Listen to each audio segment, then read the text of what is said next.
I'm Cynthia James, and this network is about changing lives one woman at a time.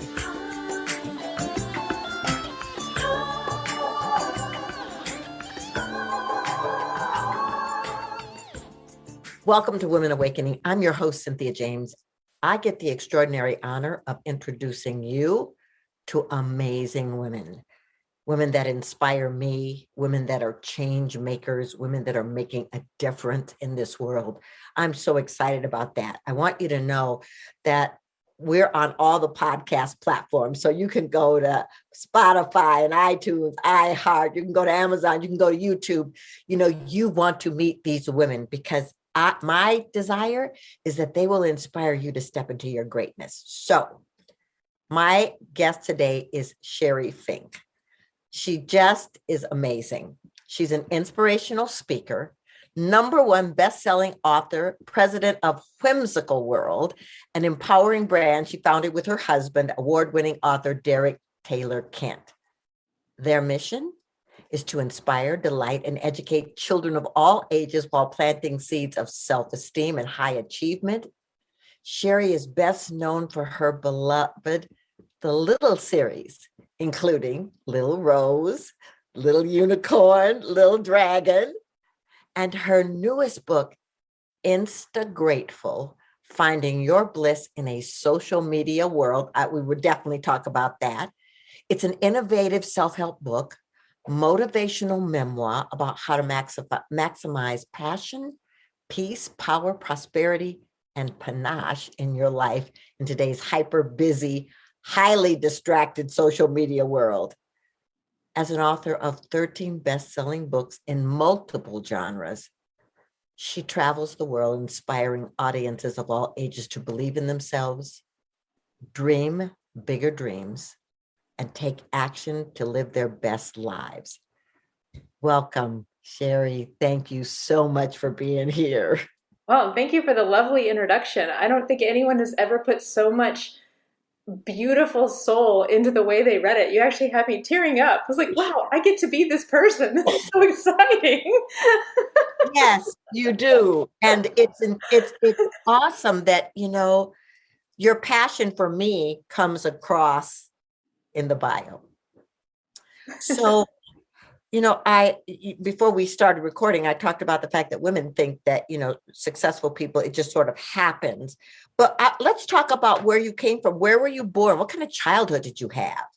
Well, I was born in rural Virginia, where I had very humble beginnings. So my family worked very hard and we always had food on the table, but we didn't always have money for things like, you know, new clothes and books and trips and everything that like you think you want as a kid.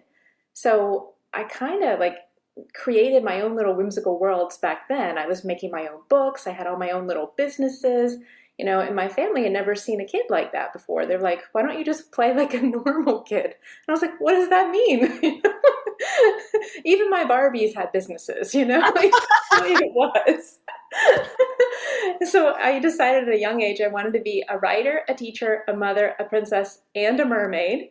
And I think if you can see on the podcast, you won't be able to see it, but on the video, you can see I have a banner behind me where I actually fulfilled one of my dreams of becoming a mermaid. And I have the best job in the world. Like, I get to do all of those things. And when I get up in the morning and do my job, kids believe in themselves. You know, they go for what they really want in life and they treat each other better. I'm like, who wouldn't be motivated by that, right? But exactly. And the fact that you were like that as a kid said you came on the planet to do this. I feel very strongly that I did, but for many years I lost sight of that. You know, my mom told me at a young age that I was going to be the first person in our family to go to college. And I didn't know anybody had ever gone to college before. So she said I had to do really well in school so that I could get good grades, so I could get a golden ticket of a scholarship. So I kind of put all that creative stuff to the side. You know, I focused on school. I did do very well. I did get a partial scholarship. I went to college. I thought it was amazing, you know, and I thought I need to get that corporate job. You know, I grew up in the 80s. Like I saw the worship of the corporate position, you know, with the travel and the perks and the title and the money. And I thought, well, that's success. So that's what I'm going to go for. So I did, and I went and got my master's degree and I did some business management learning. Like I did all kinds of stuff to climb this corporate ladder for over 12 years. And when I got up to what I thought for me was the top of the ladder, I looked around and I thought, oh, this is it? Wow. I guess I climbed the wrong ladder. I kept thinking with the next job, with the next company, with the next position, that's going to be it. And I was doing well at it. That was what was tricky. And I think a lot of women fall into this trap where just because you're really good at something and people recognize that doesn't mean that's what you're meant to do forever. Yeah. It could be a good stepping stone. And so for me, that's what was happening. And when I got up to that point where I was having all this soul searching, I had a gift of adversity. And I think a lot of women can relate to this too, but I didn't know it back then because I was so embarrassed about it. I was actually being bullied in my office by another woman. And it was heartbreaking for me. Like, I've always been that girl that feels like, wow, if she can do it, maybe I could do it too. It inspires me. I feel like there's enough success for everyone and different flavors for every person. But not everybody's raised like that. And I was not prepared to handle it. I did not handle it well at all. I tried everything, nothing worked. But, being raised by a single mom for most of my life, like I knew I couldn't run away. So one day I was driving to work and I was bawling. I mean, absolutely like sobbing. I did not want to go. And I guess I just said this like almost like a prayer, but I didn't realize that's what it was. And I said, help me. I will do anything to change this situation. And then this idea came to me in the car on the way to work about a rose that grows up in a weed bed and thinks that she's the weed because she's different. And then that story wrote through me in the car on the way to work at stoplights. Thank goodness there were a lot of stoplights. And when I got to work, I thought, wow, that was amazing. But I'm never going to tell anybody because what a weird experience. But I did make a good decision that day. I said, 1 year from today, I'll either be doing something else, working for someone else, or, and this is the one I really wanted, working for myself. So, Yes. ugh, Well, you know what's incredible about that when you were talking about the ladder, I think Joseph Campbell talks about that. If you climb the wrong ladder that's not connected to your passion, your desire, your calling, well, then you're up the wrong ladder. So I love that. And I love that you could listen in that car because after you said that prayer, it started dropping in, but not everybody can hear when that happens, yeah. but you were open and available. And I just want to comment on the bullying of another woman. I think some of us have, or many of us have gone through that on one level or another.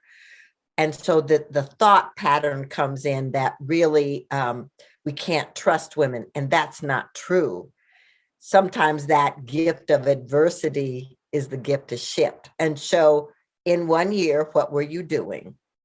Well, in 1 year, I kept that job. Like I kept saying, well, let me fulfill this obligation to the company. Let me get the next client on board.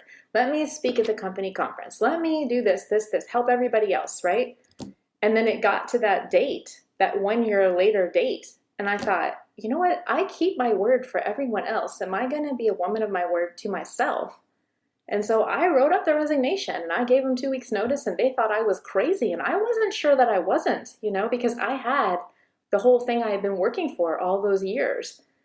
And I was just walking away from it. But, I had no other choice. Like I made a promise and I am a woman of commitment. So if I make a commitment, I'm going to do the best I can to keep it. And so when I walked out that door, though, I didn't realize I was going to be a children's author. I thought I was going to do consulting for other people, do the same thing I was doing in the corporate environment, but without the corporate environment. And I did that for a little while, but I still wasn't loving it, but I had booked a conference a year in advance. And I was like, well, I'm going to go ahead and go. And the first person I met there was talking to me about her writing. And she's like, well, what do you write? And I was like, well, it is business and marketing, nothing really good and exciting and just boring. And she's like, no, no, no, you've got more. And I remembered I had that little story in the drawer that I didn't tell anybody about. And I was like, well, I do have this story. And she's like, well, tell me. And I told her about the little rose as best as I could remember it. And she said, I just got goosebumps. You have to do something with that because my grandchildren need that message. And I thought, maybe it's a children's book. And that idea was like tantalizing and terrifying because I had just been through this whole bullying thing, So the message I took from that incorrectly was it's not okay to shine, you know, Yes. don't be a tall poppy or like, just kind of go under the radar. And that's not the case. Like there's enough shine for everyone, right? So I was Right. still kind of in that protective mode. I remember when I told her the story, I was all flushed, like my chest was all red, my face was like I was like, why am I reacting like this? But it was a self-protection thing. But thank goodness I had the courage to tell her that story because after that I couldn't stop thinking about it. I got home from that conference and I was like, what does it take to publish a children's book? Now, this was 11 years ago when it was harder. So Right. I didn't know anything. I hadn't been in any industry related to books. So I was trying to learn and I made a lot of mistakes and I had to act fast because I knew that if I took too long, I would chicken out. So within 6 months, I had my very first book and I called it The Little Rose. And then 2 weeks later, it became a number one bestseller on Amazon. And then it stayed at number one, thanks to word of mouth, for over 60 weeks. Yes. Wow. It changed everything in my life. Well, you know what's so incredible about this is that when you said yes to you, the universe said yes to you. It Yes. synced up and that started working. And I love that you didn't know anything about that publishing part of the world or anything, because what I want the women to know that are listening to this, you can have a great idea and not know what to do, but just the one step in front of the other, that movement makes a huge difference, right? Yes. And even if And you're afraid, I was afraid right, every single day. I did yes, it anyway. yes. Well, um, so were you married at that time? I was married, but I was married to someone different than I'm married to Ah, now. okay. That was, Right, because I just think it's so cool that you and your husband have this vision. yes. Well, to tell, like, and this is perfect. I think this is so perfect. I don't talk about this a lot, but especially for women to hear. So I was in a relationship that was okay. It wasn't great. It was never amazing, but I didn't realize that amazing was real. I Uh, thought that was like fictional, what you hear about in books and movies. And to some degree, those are fictionalized accounts. But I didn't realize that you could have that, like, oh, I can't wait to see that person. Like, I didn't know. And so when the book came out and I started building this business, I had so much passion and aliveness like every day. And I thought, I want to feel like that in every area of my life. So I started like systematically looking at my choices and saying, okay, well, if I'm sedentary, if I don't exercise, I'm not going to have that, the energy to do all these things I really, really, really want to do. To be on stage and entertain kids, you got to have some energy. You got to yes, you bring it, do. right? Yes, you So I do. was like, what can I do to like maximize that experience for me and for my audience? And I just started looking at that in my life and having very honest conversations with myself and with others. And I made a lot of changes as a result of that because I was growing in a direction that some folks that I was in relationship with did not want to grow in. And that was okay. At the time, it was very painful. It was super difficult to deal with. But I had hope. I didn't know for sure, but I had hope that there was a better match out there for me. So I had to let go of what was familiar and comfortable, even if it wasn't great. I had to let go. It was good for the time that I had it in my life Yes. and venture off into the unknown, right? And it took several years of being on my own and figuring that out and running my business on my own. And those were some lonely times at times because you didn't know, like, some of my friendships were shifting because they were comfortable with me in a certain box. And when I grew out of that box, they didn't know what to do with me. And I didn't want to stay in the box. So, it was an evolution. And I actually met my love of my life, my husband, Derek, as a children's author because he's a children's author too. You know, we were both invited to an author festival at a school and we met in the little backstage area they created in their library. before we both were speaking. And, a long time later, after he had proposed to me and I had said yes, he said, I knew that day that I was going to marry you. And I was like, wow, I didn't know that. But you just, sometimes when you do the thing you love, you also find the one you love. And Yeah. I can tell you now, like, everything in my life is different. It's just amazing to be with someone who not only gets it and supports you in it, but is doing it too. This is kind of a unique life. Like, you get up super, super early to do school visits, to talk to kids when there's a non-pandemic going on.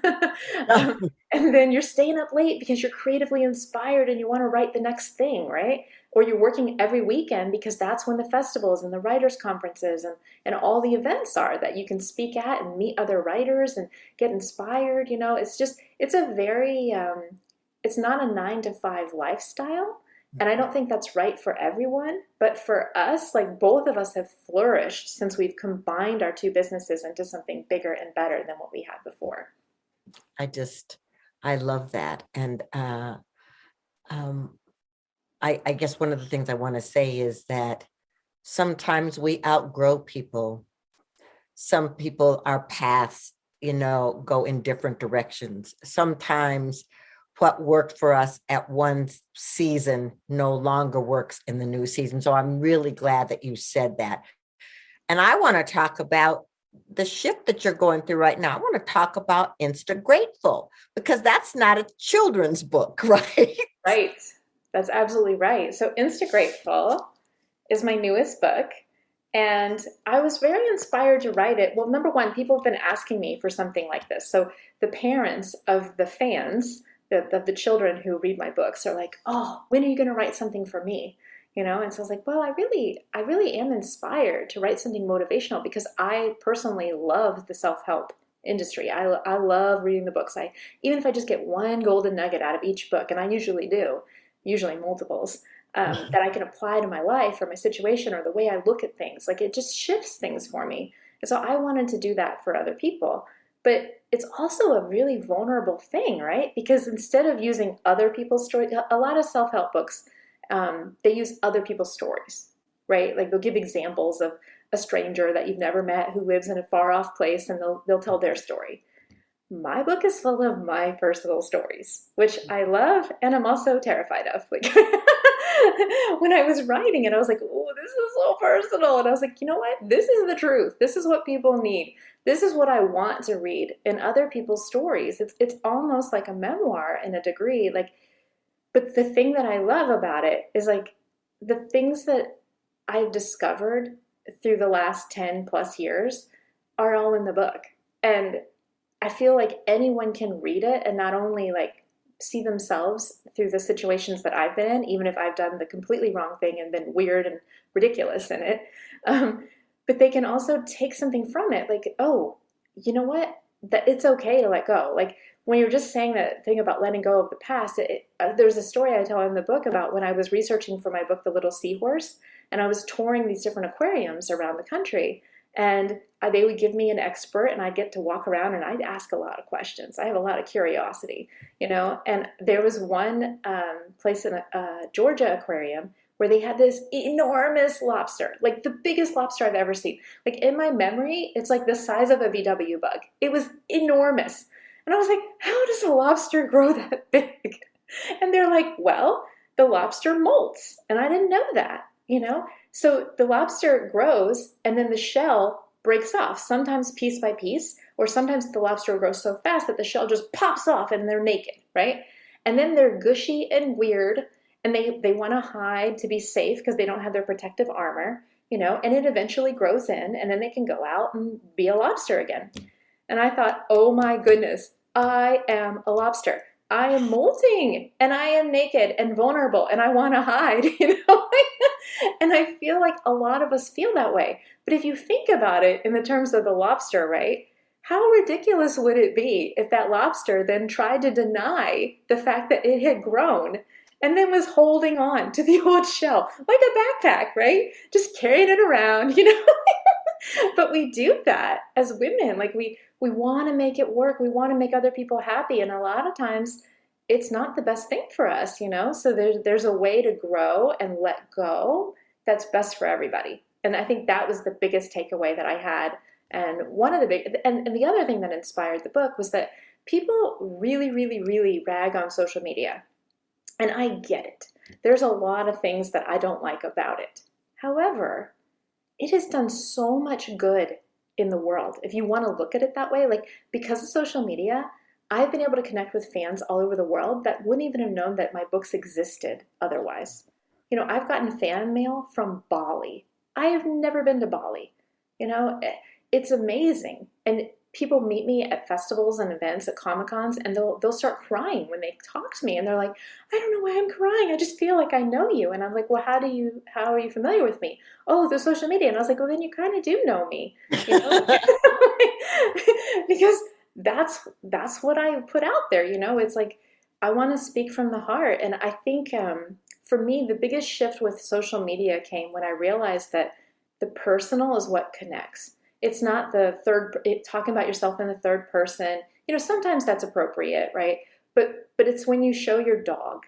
It's when you're showing a ridiculous ice cream cone that you're eating. You know, it's when you're being playful and being real. That's what people connect to.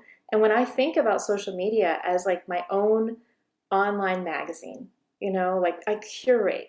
I want to put in there people who are doing great things. I want to talk about a book that really moved me. I want to show like an incredible vacation spot that I've discovered that I think other people will enjoy. You know, all those things, I get to put that into my online magazine, which is my social media. And Right. I can just block anything that I don't want in there because this is my platform, right? Yeah. And I think when we take control of it and we don't allow ourselves to become victimized by it, it just shifts it. It makes it fun and playful again. And that's what I really needed in my life to be able to continue to connect with fans and to have fun with it. I love that you're saying that because, I have a group of women in an academy of entrepreneurs, and they come in, and a lot of times there's this whole thing about social media, and we tell them the same thing. This is an opportunity for you to meet people, connect with people, show them who you are, bring them into your world. And you don't have to get involved in all of the negative stuff that goes on. You get to decide what wants to be there. And so I love that. And I love the fact that you're talking about personally. Every book I've written, there's an aspect of my life in there, because I feel like if people see that I'm not trying to be just the expert, then that I'm just like them, then they get to have that experience. So I love that, and I love what you're doing. And I would like for you to tell people, how do they find you? How do they get your books? Oh, wonderful. So you can find me at sherifink.com. It's SHERIFINK.com. And my books are available on whimsicalworldbooks.com, Amazon, Barnes and Noble, children's boutiques, children's museums, all kinds of great places throughout North America. Beautiful. Ladies, I hope that you will get the books for you, get the books for your kids, get the books for your grandkids, and just use Sheri as an example of possibility. So I asked the same last question of every guest. This show is called Women Awakening. What is the one thing you want women to know about the importance of their awakening? That's a juicy question. I think the most important thing to remember is that it's not like it happens once. I think you can have waves of awakening. And that's what's happened for me. Like, if you embrace the evolution that you're on, you may not even realize you've leveled up until you look backward. And that's an awakening as well. So it doesn't have to be this monumental, like lightning bolt moment. It can be a gradual growth, you know? And then all of a sudden you look back and you're like, oh my gosh, I'm all the way up the mountain, right? And Yes, there's yes. another one for you to grow to. So just to embrace your awakening, whatever that unique experience is for you, and to allow other women the grace and the space to embrace theirs. Beautiful. Well, Sheri, thank you so much for being here. I love your energy and I love your passion. And I'm excited to see, the next iteration of you because I know there will be one. And so thank you for being here. You're welcome. It's been an honor. So, ladies, we do these every week. You get to meet amazing women just like Sheri who are inviting you to step into your greatness. Because here's the deal. You're powerful, you're original, you're magnificent, you're dynamic. You are a masterpiece in the making. And so you get to step into that truth in extraordinary ways the moment you decide. And it doesn't mean you're not afraid. It just means you get to say yes. So thank you for being here. Please subscribe. Please tell your friends and join us because we have people all over the world that are awakening. Much love to you. I'm very excited to be your host. Bye.